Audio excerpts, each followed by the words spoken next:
kalau kita melihat bersama dalam pasal 25 ini, bagaimana petunjuk Tuhan kepada Musa untuk mendirikan bait Allah, ya.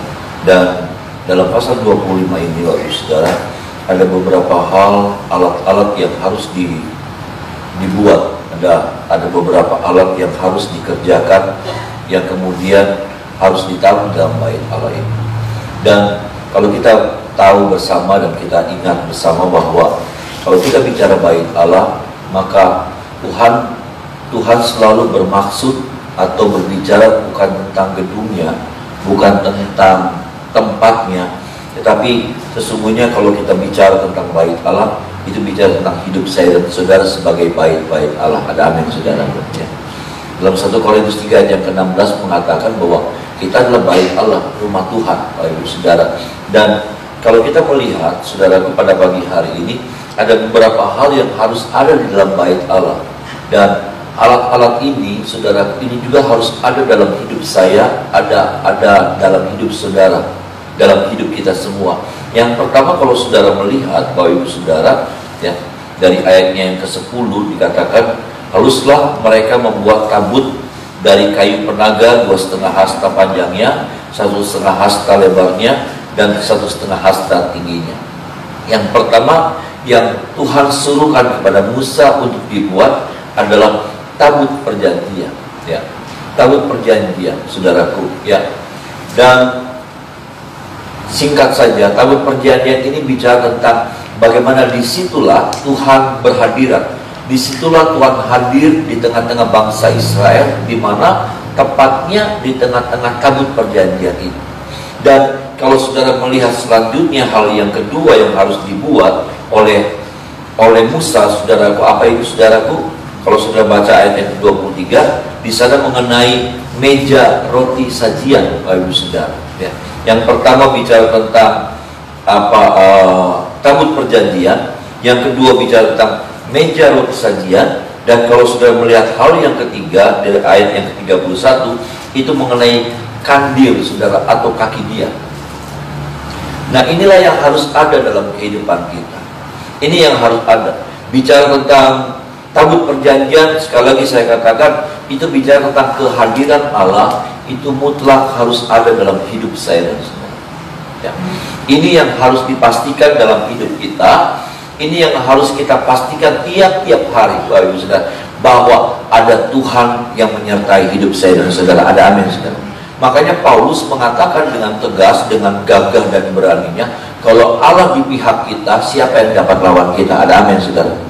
Kalau Allah di pihak kita, siapa yang dapat lawan? Daud dalam Mazmur mengatakan, bersama Allah kita akan melakukan perkara-perkara yang gagah perkasa. Ada amin, saudara. Jadi, saudaraku, dalam banyak hal, saudaraku, ya, kita menghadapi banyak tantangan, kita menghadapi banyak ujian, kita menghadapi banyak persoalan hidup. Tetapi satu hal, kalau kita bicara bait Allah yang pertama, makanya alat yang pertama, perkakas yang pertama yang harus dibuat sama Musa adalah tabut perjanjian. Artinya bahwa kalau kita bicara tentang bait Allah, rumah Tuhan, yaitu hidup saya dan hidup saudara, yang pertama yang kita harus pastikan ada Tuhan hadir dalam hidup saya dan saudara. Karena ini penting sekali. Ini akan berpengaruh terhadap kalah dan menangnya kita, gagal dan berhasilnya kita. Ada amin, saudara. Dan ini akan berpengaruh pada apa yang kita bisa buat dalam hidup ini. Ya. Apa yang kita, makanya firman Tuhan dalam Yohanes pasal 15 mengatakan, di luar aku kamu tidak bisa berbuat apa-apa. Di luar aku kamu tidak bisa berbuat apa-apa. Saudara, ini yang kita harus pastikan. Ini yang harus tertanam dalam diri kita. Karena kadang-kala penekanan dalam hidup kita adalah hal yang lain. Yang ini harus ada sama saya. Yang ini, ya, tiap-tiap kita punya prioritas. Ya, saudara, ada orang bilang, saya mesti punya mobil bagus. Tapi ada orang lebih memprioritaskan, saya harus punya rumah bagus. Ya. Saya harus punya, ada prioritas-prioritas lain, saya harus nyekolahin anak di sekolah yang bagus. Prioritas kita, saudara, itu berbeda-beda. Tetapi mari sama-sama dalam satu prioritas rohani Kita punya prioritas yang sama. Apa itu? Memastikan Tuhan hadir dalam hidup saya dan saudara. Amin, saudara. Memastikan Tuhan selalu ada, berjalan bersama dengan kita tiap-tiap hari. Dan kalau itu sudah, saudara, kita pastikan, saya percaya hari-hari yang kita jalani, nggak ngerti bagaimana caranya Tuhan tolong kita, tapi Dia pasti tolong saya dan saudara. Amin, saudara. Saya diingatkan sama rekan saya, ya, saya diingatkan bagaimana masa COVID ini, Bapak Ibu Saudara, ya, di mana kami sinode, kami nggak bisa berbuat apa-apa, ya. Dalam COVID ini, saudara, kami sinode nggak bisa berbuat apa, kunjungan kami nggak bisa, saudara, melakukan pelayanan yang lain kami nggak bisa. Tapi kalau saya diingatkan, saudara, sama kawan saya bahwa sepanjang COVID ini, saudara, Tuhan melipat gandakan, saudara. Ada aja, ya. Berapa bulan yang lalu di Jogja ada penggabungan gereja besar, ya, gereja besar, gereja kayak kita gitu, saudara. Tapi gereja lebih tua lagi dari kita. Kalau di kalangan Pantai Kose ini masuk dalam sejarah, saudara, gereja ini. Ini gabung sama kita. Bersama dengan ada 3 gereja yang lain yang gabung sama kita. Enggak, ini cuma cerita ya, saudara, bukan untuk kebesaran, enggak, sama sekali enggak. Saya lagi membesarkan Tuhan yang kita sembah dan kita layani. Amin, saudara. Enggak sama sekali dalam nama Yesus. Saya cuma lagi mau menekankan bahwa kalau ada Tuhan, enggak ada perkara yang bisa menghalangi hidup saya dan saudara untuk bisa berhasil. Amin, saudara. Kemarin, saudaraku, kita baru tambah lagi, ada di Solo, ada 5 penggembala lagi gabung sama kita. Saya nggak ngerjain apa-apa, ya. Saya nggak ngerjain apa-apa karena terbatasnya keadaan seperti ini. Tapi bagaimana bersama Yesus, bersama Tuhan, bersama Allah kita bisa melakukan perkara-perkara yang gagah perkasa. Amin, saudara. Bukan cuma 1 perkara, bukan cuma 2 perkara, tapi ada banyak perkara-perkara, ada banyak hal artinya. Dan hal-hal yang seperti itu adalah hal-hal yang besar yang kita bisa buat. Ada amin, saudara. Itulah sebabnya pastikan, saudara, nggak pusing dengan COVID ini. Saya tidak bilang kecilkan masalah COVID, tidak. Kita harus berhati-hati. Kita harus berhati-hati. Kita harus jaga, saudara, protokol kesehatan dan lain sebagainya. Tetapi pastikan, saudara, pastikan bahwa tiap saat masih ada Tuhan yang berjalan bersama dengan saya dan saudara. Kalau itu yang terjadi, nggak pusing, saudara, nggak pusing. Memang kita akan berhadapan dengan, tetapi nggak ngerti. Ya saya juga nggak ngerti. Kalau sudah tanya gimana, ya nggak ngerti juga. Kenapa? Karena Dia yang bekerja dalam hidup saya dan saudara. Kita yang terbatas jadi tidak terbatas. Ada amin, saudara.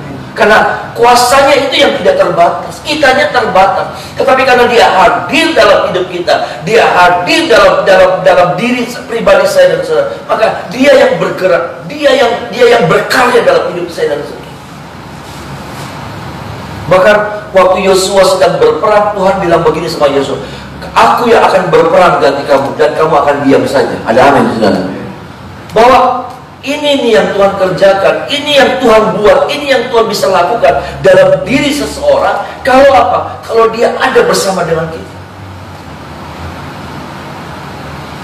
Ini dulu yang harus kita pastikan, saudara. Ini dulu yang harus jadi prioritas kita.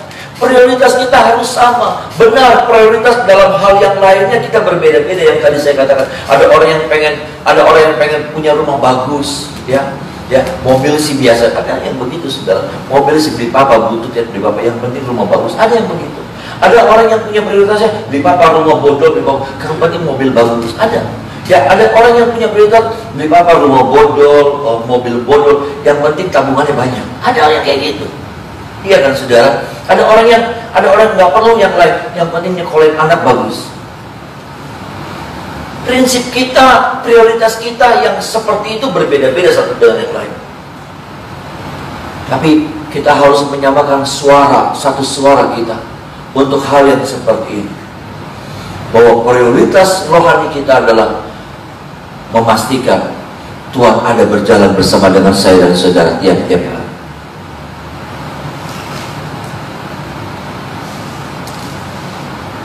Saudara, ini yang saya saksikan, ini yang saya alami loh, saudara. Ini yang saya alami. Dan saya mendengar masih banyak tuh saudara, ya, masih banyak orang-orang yang mau bergabung. Saya cuma pikir ini, GSPDI itu apa?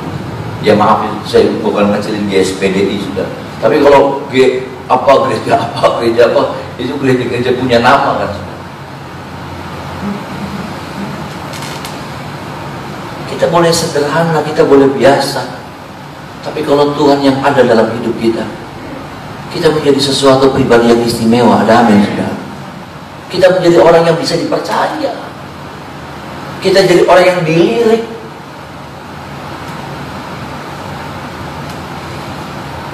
Jangan takut dengan persaingan hidup ini.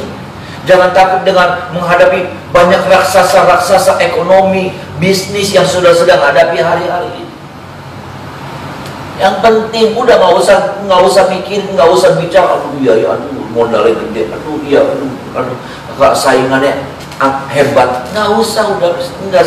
Saya lagi ngomong, saya sebagai hamba Tuhan, saya lagi jadi gembala jemaat saudara, mengingatkan Bapak Ibu saudara bahwa kalau ada Tuhan, ceritanya jadi beda lagi sudah. Amin. Kalau ada Tuhan tuh ceritanya jadi beda.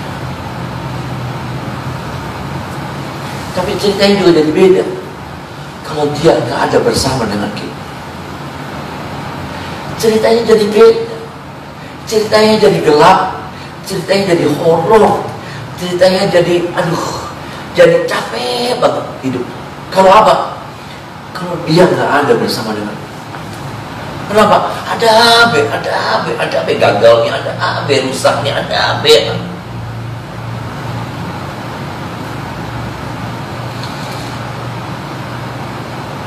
Karena kehadiran Tuhan itu sangat mutlak dalam hidup saya.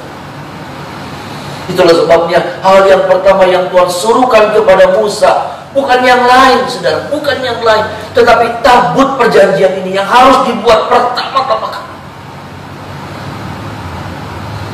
Supaya bangsa Israel dapat mengalami yang namanya perjalanan mereka, bagaimana perjalanan yang ditandai dengan banyak perkara-perkara yang luar biasa.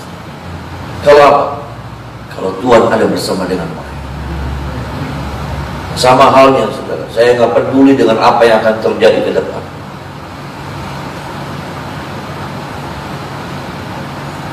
Karena saya mau memastikan dalam hidup saya disertai dengan Tuhan Allah yang Maha Kuasa.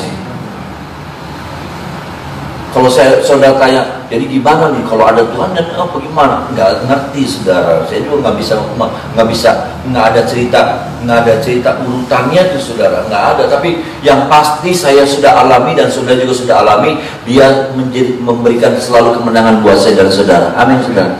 Dia memberikan selalu jalan keluar buat saya dan saudara. Dia memberikan selalu solusi ketika kita menghadapi juga jurang di depan kita. Selalu ada jalan keluar yang Tuhan berikan buat saya dan saudara. Ada amin saudara. Itu saja yang saya alami.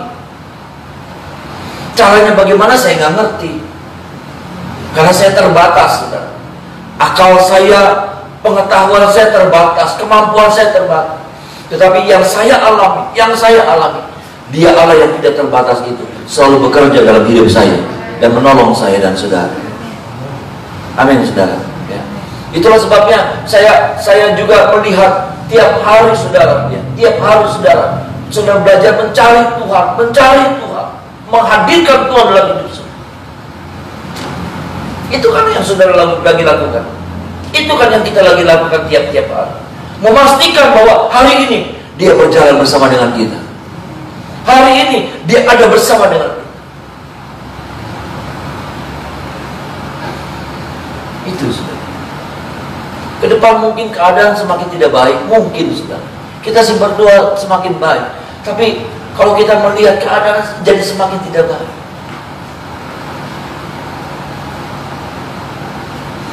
Politik dunia, politik Indonesia dan ekonomi dunia, ekonomi Indonesia. Tapi saya masih percaya dan saya tetap percaya Dia tetap sanggup pelihara saya dan saudara dengan caranya yang ajaib. Amin saudara. Dengan caranya seperti Dia memelihara bangsa Israel dengan cara yang di luar akalnya orang Israel. Bagaimana bisa saudara? Bagaimana bisa Ya, orang Israel dipelihara Tuhan dengan mana tiap pagi. Bagaimana bisa, saudaraku, orang Israel waktu yang gunung batu itu, saudaraku, ya, gunung batu itu dipukul, saudara, ya. Salahnya Musa, dia pukul 2 kali, ya. Tuhan cuma suruh pukul 1 kali, dan kemudian dia berkata-kata, dia menyampaikan kata nubuatan, tapi karena Musa marah, dia pukul 2. Tetapi air itu, kalau saudara perhatikan, air itu sepertinya, ya saudara, yang saya gambarkan, air itu kayaknya nyertai orang Israel terus.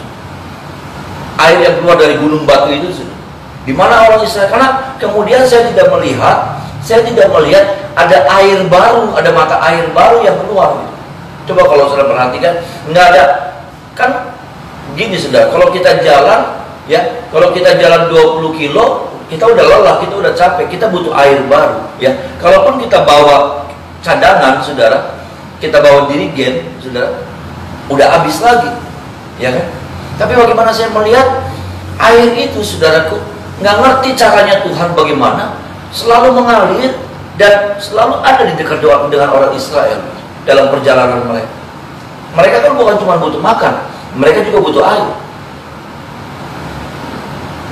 Artinya saya mau bilang begini, Tuhan punya banyak cara yang hebat-hebat untuk memberkati dan memelihara saya dan saudara. Amin, saudara. Ya, Tuhan punya banyak cara yang hebat-hebat yang, aduh,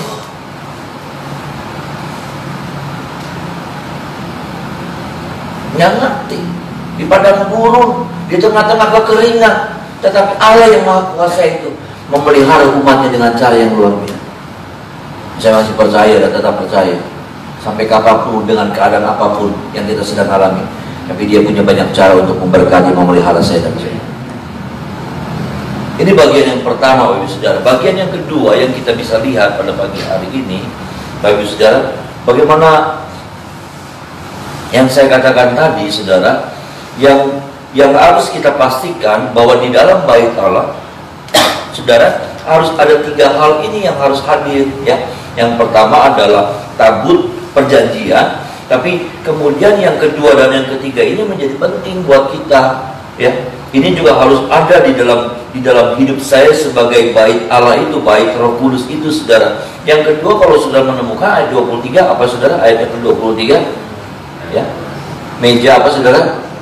Meja roti sajian. Dan kalau yang ketiga, saudaraku, ayat yang ke-31 itu mengenai apa, saudara? Kandil, ya. Jadi ini nih, saudara, yang harus ada 2 benda lagi, ada 2 perkakas lagi, ada 2 perabot lagi yang harus ada dalam diri kita. Apa itu, saudaraku? Yang kedua, kalau kita membaca meja roti sajian. Apa itu meja roti sajian? Meja roti sajian dikatakan bahwa selalu di atas meja itu harus ditumpuk roti bundar. Roti bundar, saudaraku. Dan tumpukannya itu 6 sama 6 tumpuk. Yang anehnya, ya, Alkitab kita berisi 66 kitab, ya. Dan ini pasti tidak kebetulan, ya. 66, ya. Tapi saudaraku, Alkitab kita juga isinya 66 kitab. Ini bicara tentang firman. Ini bicara tentang roti. Ini bicara tentang yang firman Tuhan katakan. Kemudian kalau kita bicara tentang roti, maka ini bicara tentang roti hidup.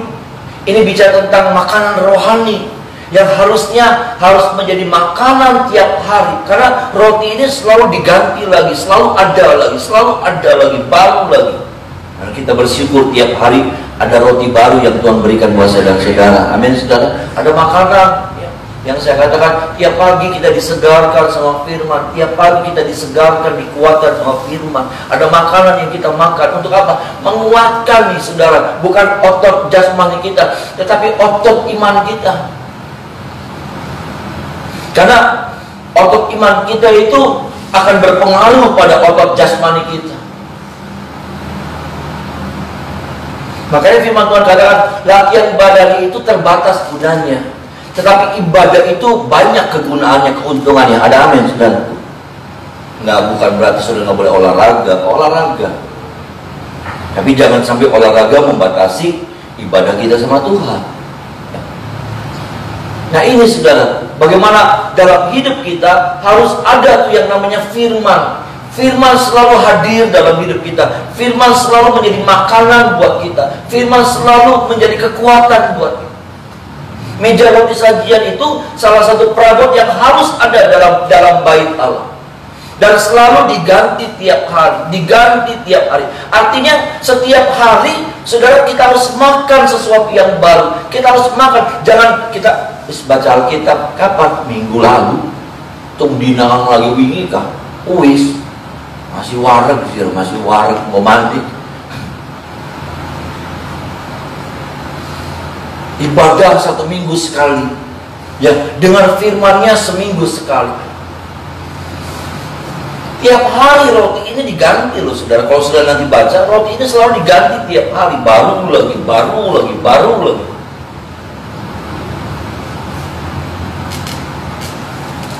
Tolong kita ya saudara, supaya firman ini jadi kebutuhan kita loh saudara.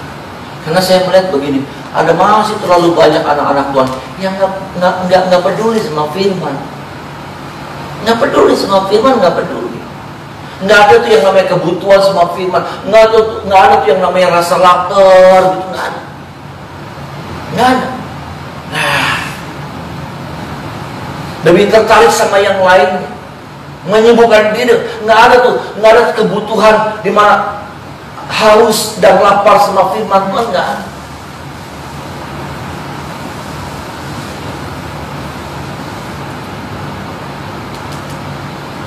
Maaf ya saudara, kalau orang sudah nggak perlu makan, nggak perlu minum, itu orang itu artinya apa? Mati. Orang itu orang yang mati sebetulnya ya saudara. Coba saudara ada siapa yang meninggal terus mam dikit mam Ada ayam goreng, ada babi rica harus digetuk. Karena udah gak ada kebutuhannya sudah.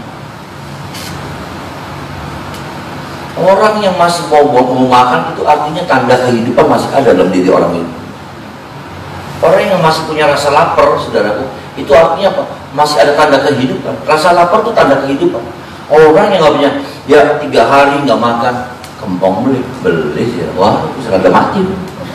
Ya, setan yang apain gitu.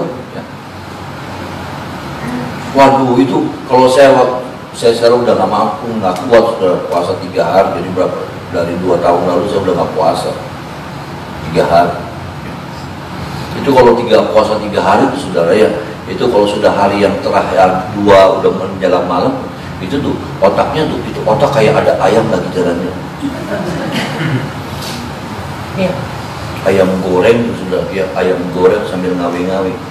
Jada gitu. Ya, ada apa lagi ayam rica lagi muter-muter kayak gitu. Bahwa tanda lapar tuh itu tanda kehidupan. Jadi kalau saudara masih pengen makan firman, masih rindu sama firman, saudara rohani saudara masih hidup. Ada amin saudara. Rohani saudara masih hidup. Dan biarlah ini nih saudara ya, ini yang jadi kekuatan buat kita, ini yang jadi kerinduan buat kita, bahwa tiap hari kita memastikan ada firman yang datang. Nggak apa-apa kalau saudara mau buka YouTube di rumah, khotbah, nggak apa-apa, boleh saudara, boleh. Bukannya nggak boleh, ya. Cuma disaring lagi, lihat ya, kalau memang bagus, ayo boleh diikuti, di subscribe, nggak apa-apa. Ya, saudara, ikutin. Kalau itu jadi berkat buat saudara, itu sebagai makanan tambahan buat Bapak Ibu saudara. Saya nggak melarang sama sekali.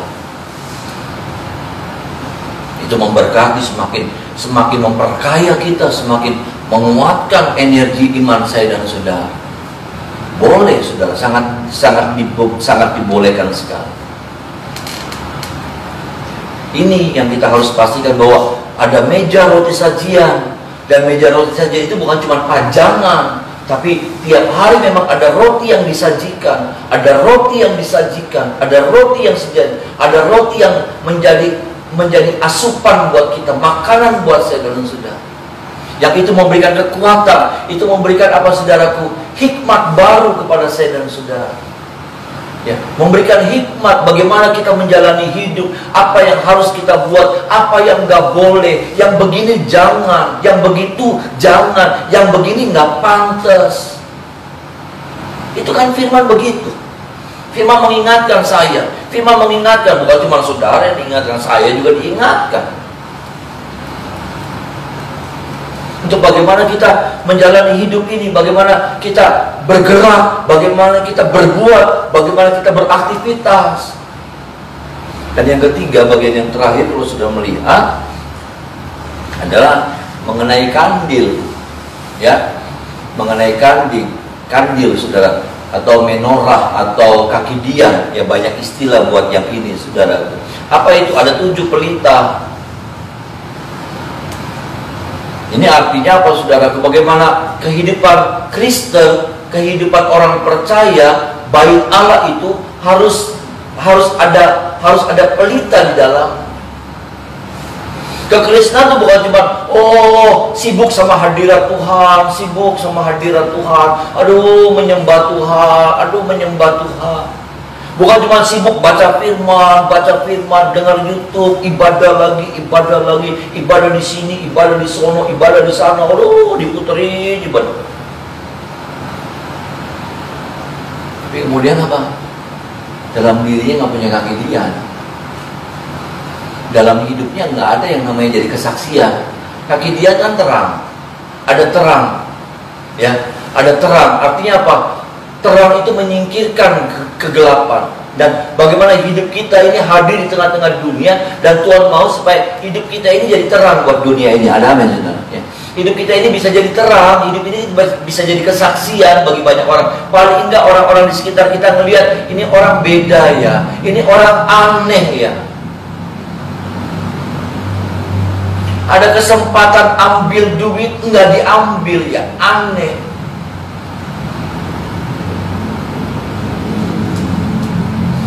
Ada banyak anak Tuhan yang masih lumayan. Kemarin saya beli di Tokped sudah, ya, beli di Tokped, Tokopedia, sarung tangan, ya. Saya lagi senang berkebun, ya. Saya makanya ini hasil dari berkebun ini sudah, ya. Karena gerinda mesin, ya. Saya tutupnya nggak tugel sudah. Saya lagi senang saudara. Jadi saya beli sarung tangan, ya. Sarung tangan yang anehnya saudara, sama Tokopedia dibilang dibatalkan. Jadi ya sudah dibatalkan. Saya juga nggak ngecek dananya udah dikembali, nggak mahal, sudah 48.000, ya. Dibatalkan. Itu katanya sarung tangannya anti pisau, ya. Anti pisau sudah. Jadi saya beli itu. Kemarin saya lihat sarung tangannya datang, ya. Di situ sudah pesanan dibatalkan. Jadi saya tanya, kok sarung tangannya dibilang dibatalkan, tapi kok datang? Terus dia bilang, iya Pak, kalau bisa transfer. Terserah saya pengen transfer, pengen beli kan. Barang mesti dekat. Iya dong saudara, iya kan? Barang mesti dekat. Ini duit. Pas saya lihat, Bapak lihat dana dikembalikan, oh ya saya lihat dikembaliin saudara, bersama dengan apa namanya ongkirnya, ongkos kirim, ya. Saya balikin saudara, ya. Jadi anak Tuhan jangan lumayanan, nggak boleh, ya, lumayanan, ya, lumayanan. Jangan yang bukan haknya ya jangan diambil, yang haknya saudara ambil, amin saudara. Kalau itu memang haknya saudara ambil, tapi kalau itu bukan haknya saudara jangan diambil. Benar 48.000 sih, cuma jadi masalah sama Tuhan nanti kitanya. Jangan lumayanan, jangan gratilan, tangan itu jangan gratilan. Maaf nih saudara, kadang-kadang kita gratilan, ya. Haknya saya sih pengen ngembalikan, enggak, udah dibatalin, ayo, pengen apa? Nggak bisa kan orang nuntut saya, Tokpednya juga sudah membatali. Ini saudara, bagaimana hidup kita ini sudah dimanapun kita berada, Tuhan tolong kita. Memang ini tidak mudah saudara, ini tidak mudah, ya, ini tidak mudah. Tapi Tuhan tolong kita, memampukan kita. untuk supaya hidup kita ini jadi berkat kesaksian bagi banyak orang. Amin. Ya, kita nggak bisa bilang percaya Yesus, aduh kuno. Yang sekarang menjadi kesaksian yang sesungguhnya yang paling efektif adalah bagaimana hidup kita ini jadi berkat atau tidak buat mereka. Kita bilang jadi orang Kristen, jadi orang Kristen enak, jadi orang Kristen masuk surga. Orang lihat kita sambil melihat aneh sama kita. Ya, kenapa? Karena dia melihat hidup kita nggak ada kesaksian, hidup kita berantakan, hidup kita kotor, mulut kita kotor.